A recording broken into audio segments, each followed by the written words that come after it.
মার্কিন যুক্তরাষ্ট্রের কেন্দ্রীয় ব্যাংকের চেয়ারম্যান জেরোম পাওয়েলের এক মন্তব্যের পরেই সোনার দামে ধস নামতে শুরু করেছে। দীর্ঘ সময় ধরে দ্রুত গতিতে বেড়ে ওঠা সোনার বাজার হঠাৎ করেই ভবিষ্যৎ হোক নিরাপদ, বিনিয়োগ হোক বিশ্বস্ত, আর আমার পছন্দ সল্ট বে। ওয়েলকাম টু সল্ট বে। ভয়াবহ পতনের মুখে পড়ে, যা 4 দশকের মধ্যে সবচেয়ে বড় দৈনিক ধস হিসেবে বিবেচিত হচ্ছে। এরই প্রভাবে বিশ্ববাজারের সাথে তাল মিলিয়ে 31 জানুয়ারি শনিবার সকালে সোনার নতুন দাম নির্ধারণ করে বিজ্ঞপ্তি দিয়েছে বাংলাদেশ জুয়েলার্স অ্যাসোসিয়েশন বাজুস। আজ সকাল থেকে দেশে 22 ক্যারেটের 1 ভরি সোনার দাম 15,746 টাকা কমে 2,55,616 টাকায় বিক্রি হচ্ছে। এদিকে রূপার দামেও বড় পরিবর্তন দেখা গেছে। আজ থেকে 22 ক্যারেটের প্রতি ভরি রূপা 533 টাকা কমে বিক্রি হচ্ছে 7,290 টাকায়। সম্প্রতি সোনার দাম এক ঝটকায় 12% এর বেশি কমে $5,000 নিচে নেমে আসে। আর এর সঙ্গে রূপার দামেও ইতিহাসের সবচেয়ে বড় ইন্ট্রাডে পতন অর্থাৎ 36% পতন দেখা গেছে। ধসটি শুধু সোনার বাজারই নয়, সার্বিকভাবে ধাতু বাজারকে নাড়িয়ে দিয়েছে। এই পতনের প্রধান অনুঘটক ছিল মার্কিন ডলারের আকস্মিক শক্তিশালী হয়ে ওঠা। ট্রাম্প প্রশাসন কেভিড ওয়ার্শকে ফেডের পরবর্তী চেয়ারম্যান হিসেবে মনোনীত করতে যাচ্ছে। এমন খবর প্রকাশিত হতেই ডলারের মান দ্রুত বাড়তে থাকে। ওয়ার্শকে সাধারণত কঠোর মুদ্রানীতির সমর্থক এবং শক্তিশালী ইনফ্লেশন ফাইটার হিসেবে দেখা হয়। বাজার ধরে নেয় তার নেতৃত্ব সুদের হার আরও বাড়তে পারে, ফলে ডলার আরও মজবুত হবে, যার সরাসরি প্রভাব পড়ে ডলারের মূল্যায়িত সোনা ও রূপার দামে।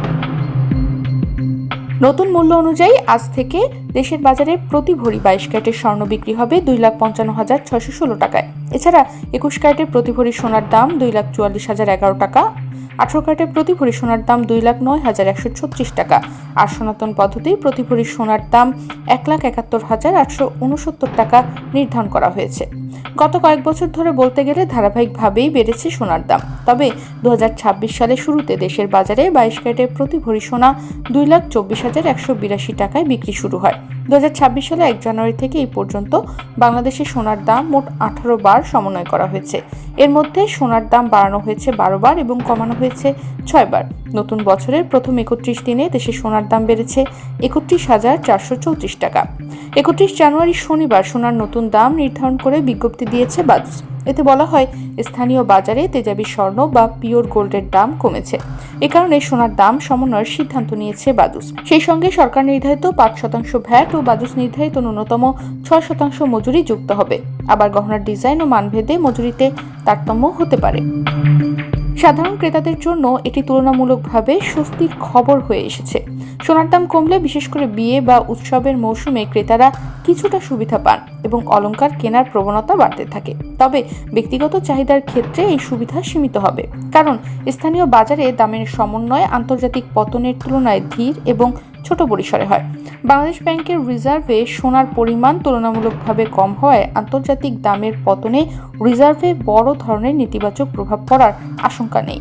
তবে বৈশ্বিক বাজারে সোনার এমন বড় ধস আন্তর্জাতিক অর্থনীতিতে অস্থিরতার বার্তা দেয়, যা বিনিয়োগকারীদের মনস্তত্ত্বে প্রভাব ফেলতে পারে।